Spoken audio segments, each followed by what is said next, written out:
In this video, I discuss the paradigm of autism. That means the way we think about autism and how that determines how we behave towards autistic people and why that can sometimes be a problem. So let me begin with some of the traditional views on autism. And I'm not going to go way back in history. I'm going to go back to, since autism actually had a name. Here are some of the problems. Autism is traditionally conceptualized as a spectrum, much in the way that we're talking about a color spectrum. And I'm not saying that that is the way in which it's necessarily seen by scientists, but it is the way in which it's understood by many autism professionals. So they will, for example, take a view of autism which begins with high-functioning autism, and perhaps before that ADHD, and then high-functioning autism, or the old Asperger syndrome. And then there's a continuum which takes you through all the old terms like PDD, NOS, until we get to classic autism. Other words which are used for the same linear concept or this linear model of autism would be to talk about mild to severe. And the most recent DSM will talk about levels 1, 2, and 3 in autism. Any of those models are problematic, and they're problematic because they assume that lying underneath somewhere is a singular condition which gets worse and worse and worse, and which may have a few other little cofactors playing in on it, but basically it's a singular condition. That is unscientific. So, and it does not reflect how things work out in people's lives either. So even from a disability model, when you're talking about the amount of support that somebody may need, this particular classification system does not actually help us to determine that or to support individuals well. Here's why that's problematic. Or let's take a look at what's actually lying underneath. I'm going to give you a different definition of autism from what you will usually hear. Autism is an umbrella term, for a specific cluster of neurodevelopmental endo phenotypes. So let me break that up for you, because this is something that better aligns to the science of what people who have this diagnosis of autism actually are. So umbrella term. In other words, umbrella term means it lies over many different things. An umbrella could be lying over things which are separate. They're not necessarily in a line. Okay. An umbrella term for a specific cluster. Okay. So there are many different things, but they are in a cluster. This umbrella goes over that cluster.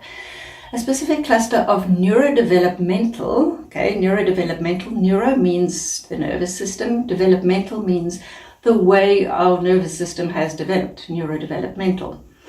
And then endo phenotypes are, let's break that up as well. What is a phenotype? A phenotype means how you appear on the outside.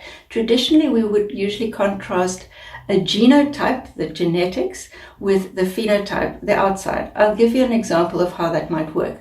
I'm actually facing a window right now, and outside I see some flowers.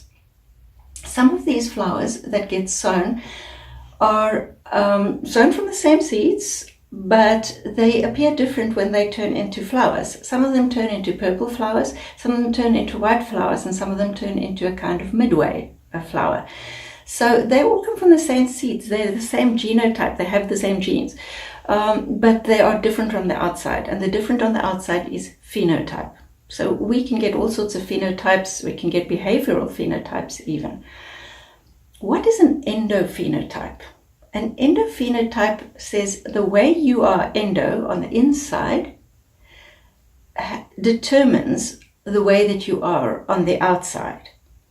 And the way that you are on the inside may be partially genetic, but there may be other factors as well. So let's go back to that long fancy definition and then put it all together. Autism is an umbrella term for a specific cluster of neurodevelopmental endo phenotypes. So there are several different ways that we are on the inside, but they kind of clustered together. They have commonalities. So now I'd like you to think in terms of a Venn diagram. You know, a Venn diagram, circle, intersecting circle, and then something in the middle. Imagine we had many of those circles. Imagine, in fact, that they're not circles. Imagine that they're odd shapes. And imagine they're in 3 dimensions and they have overlaps with each other. That's what autism really is. It's an umbrella over those specific clusters of neurodevelopmental endo phenotypes that have some overlaps with each other. That's why some autistic people can be very different from each other. That's why some things that are problematic for one autistic people may not be a problem for other autistic people. That's also why some things that help one autistic person won't help other autistic people. And that's why we will have some common experiences, but some we won't have. This also might, or it does in fact, explain why some people who on the old scale might be considered to be low functioning, whereas others are high functioning, will actually have common experiences because they lie within something that has an overlap to it, even though some of the experiences are not shared. That explains to us why it's often helpful to ask autistic people who do communicate quite fluently about things that make them struggle, because it may also apply to other people who are autistic. We need to understand that autism is complex as well. And some of the paradigms that are not useful are the ones which oversimplify what autism actually is. They would be things that will say that autism is caused by one specific thing. And if we can eliminate this one specific thing, we'll eliminate this horrible thing called autism.